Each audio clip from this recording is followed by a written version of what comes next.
Maayong buntag, maayong unto ngayong gabi dira sa atong mga silihang marites.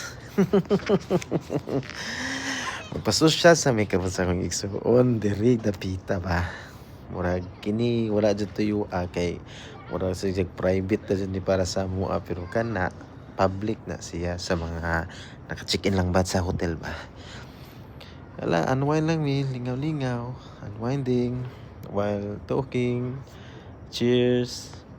Ang nakanindot ani manggod na na resort kay hotel po ni siya diretso. So kanang naani diri sa Uman sa Jabal Akdar. So naka-check-in mi ana that time sa Dusit Tani Hotel. Nantawang so piling gwapa pero in fairness gwapa man siya pang model kay model man siya sa una laong pa. Jaga kay biyahe ra jud na siya gikan from US padulong sa Philippines tapos karon naapod diri sa Oman. Iya gibisita ang iyang igsuon na pobre ba. Salamat sa akong igsuon. Enjoy kay mi dira oy kay amo jud nasulit among time pa. Murag feeling na ako nara jud sa Pilipinas ba. May nakanindot pag nakigsuon na kwartahan tagang kwarta kay gihimo rag biyahe ang kuan ng Pilipinas to Uman o kana bitaw nara ka sa Surigao padulong Butuan. Sana all na lang jud tani ba, sana all pautang oy pautang.